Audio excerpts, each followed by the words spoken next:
Hello guys, कैसे आप सभी? उम्मीद करते हो कि अच्छे होंगे। आज हम बात करेंगे व्हाइट डिस्चार्ज क्या होता है, व्हाइट डिस्चार्ज के समय क्या करना चाहिए, क्या नहीं करना चाहिए, व्हाइट डिस्चार्ज कब नॉर्मल होता है और कब एबनॉर्मल होता है। आइए बात करते हैं। व्हाइट डिस्चार्ज यह महिलाओं में होता है। व्हाइट डिस्चार्ज जिसे हिंदी में सफेद पदार्थ और इसे साइंस की भाषा में ल्यूकोरिया बोलते हैं।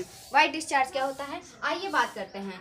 व्हाइट डिस्चार्ज महिलाओं की योनि से निकलने वाला सफेद और हल्का दूधिया रंग का पदार्थ होता है जो महिलाओं की योनि से निकलता है। आगे बात करते हैं कि व्हाइट डिस्चार्ज सामान्य कब होता है और असामान्य कब होता है। सबसे पहले बात करेंगे सामान्य कब होता है।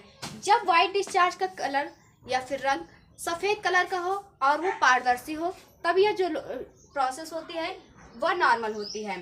अगर व्हाइट डिस्चार्ज के समय दुर्गंध नहीं आ रही है तो यह स्थिति नॉर्मल मानी जाएगी, और खुजली या जलन ना हो तब भी यह स्थिति नॉर्मल मानी जाएगी।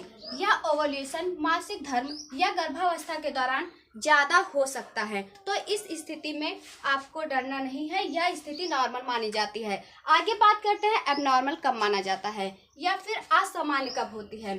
जब डिस्चार्ज का कलर सफ़ेद न होकर पीला, हरा या अन्य कोई रंग आ जाए तो इसका मतलब डिस्चार्ज की जो प्रोसेस है वह एबनॉर्मल हो चुकी है और इस समय आपको थोड़ा हो सकता है।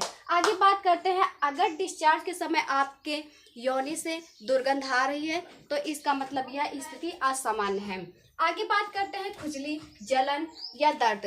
अगर योनि में खुजली हो रही है, जलन हो रही है, दर्द हो रहा है तो इसका मतलब यह स्थिति एबनॉर्मल है या सामान्य नहीं है। अगर पेशाब करते समय जलन हो रहा है, अगर योनि के स्थान पर जलन की स्थिति उत्पन्न हो रही है तो इसका मतलब यह स्थिति एबनॉर्मल हो रही है।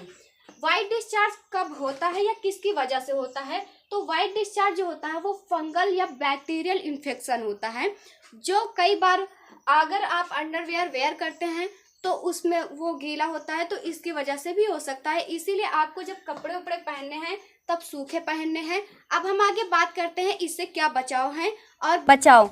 व्यक्तिगत स्वच्छता रखें। आपको अपने शरीर के साथ साथ अपने जननांग की भी स्वच्छता रखनी है। जननांग मतलब योनि की स्वच्छता रखनी है। आगे बात करते हैं सूती अंडरवेयर पहनने। आपको हमेशा अंडरवेयर सूती ही पहननी चाहिए, कॉटन का इस्तेमाल नहीं करना चाहिए, इससे फंगल इन्फेक्शन के चांस कम होते हैं। आगे बात करते हैं साफ़ और सूखे कपड़े पहने। आपको गंदे कपड़े नहीं पहनने हैं क्योंकि इससे बहुत सारे इन्फेक्शन या फिर बैक्टीरिया आपके शरीर में प्रवेश कर जाते हैं, जिससे बीमारियों का खतरा बढ़ जाता है। आगे बात करते हैं संतुलित और पौष्टिक आहार लें। आपको आपकी डाइट अच्छी रखनी है। आगे बात करते हैं सुरक्षित यौन संबंध बनाने चाहिए। आपको हमेशा सुरक्षित यौन संबंध ही बनाने हैं, ज़्यादा एक या एक से अधिक लोगों के साथ संपर्क नहीं बनाना चाहिए। आगे बात करते हैं अनावश्यक योनि धुलाई ना करें।